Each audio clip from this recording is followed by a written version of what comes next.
നമസ്കാരം. ഞാൻ കവിരാജ് അമ്പലപ്പുഴ. എൻ്റെ ലോകയാത്രയുടെ 73ാമത്തെ രാജ്യത്തേക്ക് കാലുകുത്താൻ പോവുകയാണ് ഞാൻ, അതും ഈജിപ്തിലേക്ക്. ഈ യാത്രയിൽ ഒരു പ്രധാന സംഭവം, ഒരു പ്രധാന ലക്ഷ്യം, ഒരു സ്വപ്ന സാക്ഷാത്കാരമാണ്, ഒരു സ്കൈ ഡൈവിങ്. അതിനെക്കുറിച്ചുള്ള വിശദമായിട്ടുള്ള വിവരങ്ങളും കാഴ്ചകളും വിവരണങ്ങളും മറ്റും ഞാൻ തുടർന്ന് തന്നുകൊണ്ടേയിരിക്കാം. സ്കൈ ഡൈവിംഗ് പോലൊരു സ്വപ്നം സാക്ഷാത്കരിക്കുന്നതും അതും ഒറ്റയ്ക്കൊരു യാത്രക്കാരനായി, അതിനുള്ള മനസ്സിൻ്റെ കരുത്തും ആഗ്രഹവും അതിൻ്റെ ആഴവും ഒരു വലിയ തെളിവാണ് എൻ്റെ ഈ സോളോ യാത്ര. ആകാശത്തിലേക്ക് ചാടിയ സമയത്തെ ആഹ്ലാദവും ത്രില്ലും എല്ലാം ഉൾക്കൊള്ളിച്ചുകൊണ്ടുള്ള, അതും പോലെ തന്നെ ഈ യാത്രയുടെ ക്ലൈമാക്സും, ആ സ്കൈ ഡൈവിങ്ങിൻ്റെ ക്ലൈമാക്സും, സ്വപ്നം സാക്ഷാത്കരിക്കുന്നതിൻ്റെ അതിമനോഹരമായ അനുഭവത്തിൻ്റെ എല്ലാ തെളിവുകളും വിഷ്വൽ കാര്യഭാഗങ്ങളും ഞാൻ വരും എപ്പിസോഡിൽ തുടർച്ചയായിട്ട് തന്നെ എത്തിക്കാം. ഇപ്പോൾ നമുക്ക് യാത്ര തുടരാം. കൊച്ചി ഇൻ്റർനാഷണൽ എയർപോർട്ടിൽ നിന്ന് ഷാർജയിലേക്കാണ് പോകേണ്ടത്. നമുക്കിപ്പോൾ കൊച്ചി അന്താരാഷ്ട്ര വിമാനത്താവളം നെടുമ്പാശ്ശേരിയിൽ സ്ഥിതി ചെയ്യുന്നു.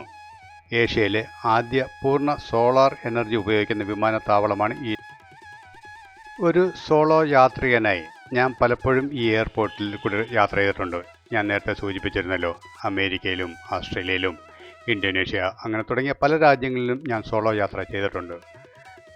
ചെക്കിങ് മുതലായവയെല്ലാം നടത്തിയതിന് ശേഷമാണ് ഞാൻ ഡിപ്പാർ ലാഞ്ചിലെത്തിയത്. ഡിപ്പാർ ലാഞ്ചാണ് ഇത് കാണുന്നത്.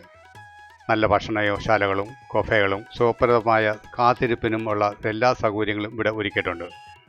എയർ അറേബ്യ ആയിരുന്നു ഞാൻ ഉപയോഗിച്ചിരുന്ന ഫ്ലൈറ്റ്. അതിൻ്റെ വിൻഡോ സീറ്റ് ഞാൻ മുൻകൂട്ടി തന്നെ റിസർവ് ചെയ്തിട്ടുണ്ടായിരുന്നു. ബാഗേജ് അല്പം കുറച്ചാണെങ്കിൽ സോളോ യാത്ര എപ്പോഴും കൂടുതൽ സുഖപ്രദമായിരിക്കും എന്നാണ് എൻ്റെ അനുഭവത്തിൽ കൊണ്ട് എനിക്ക് മനസ്സിലാക്കാൻ കഴിഞ്ഞത്.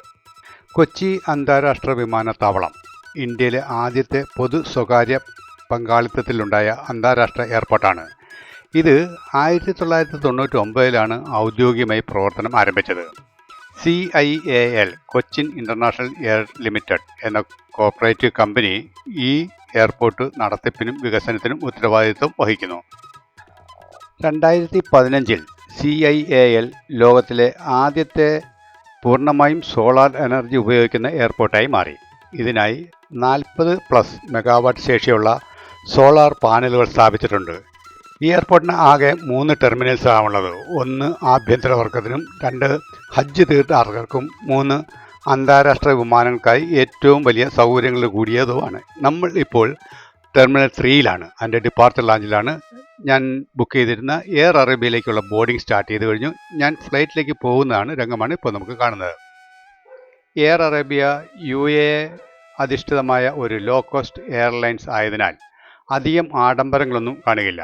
വിശാലമായ സീറ്റുകൾ, യാത്രയ്ക്കുള്ള കൃത്യ സമയപാലനം, അനുയോജ്യമായ ഭക്ഷണ ഓപ്ഷനുകളും ഇതിൽ നിന്ന് നമുക്ക് ഉണ്ട്.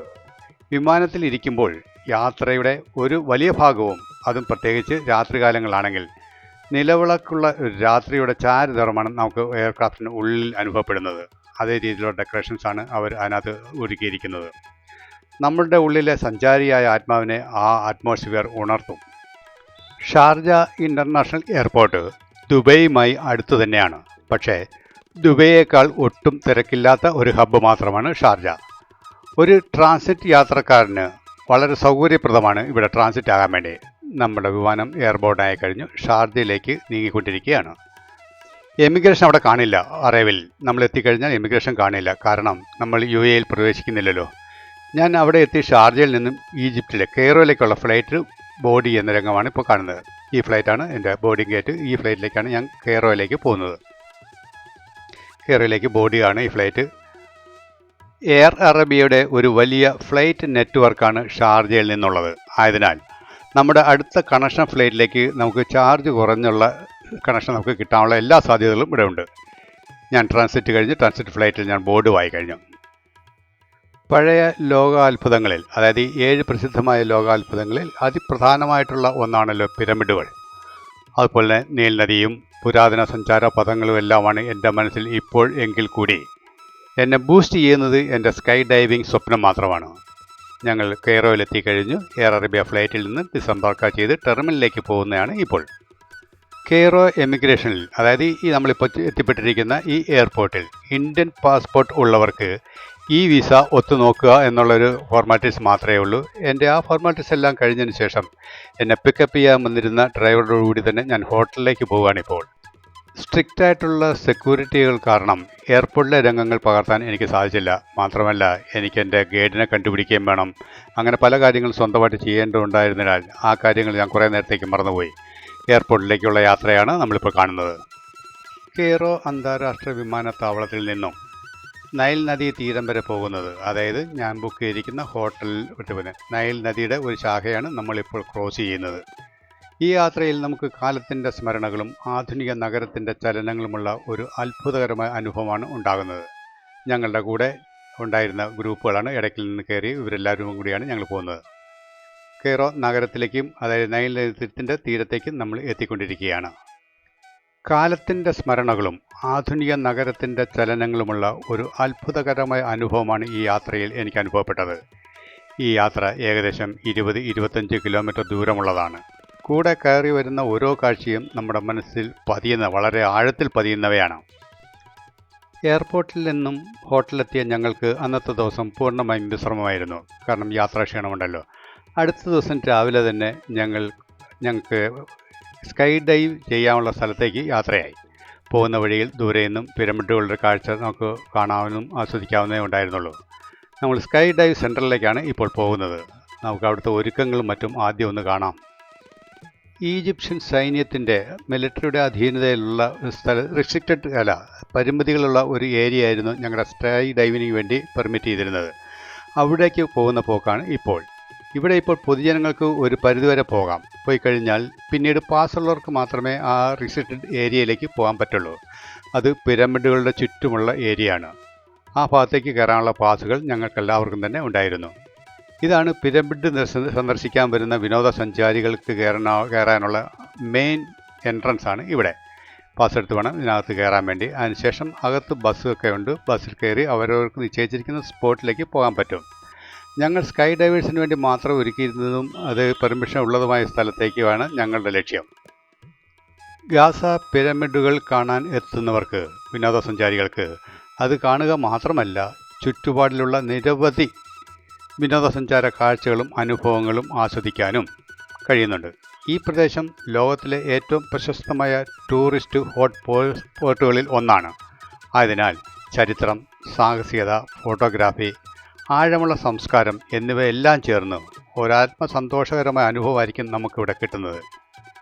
ആ വിദൂരതയിൽ കാണുന്നതാണ് ഏറ്റവും വലിയ പിരമിഡ്, അതായത് the great pyramid of Giza.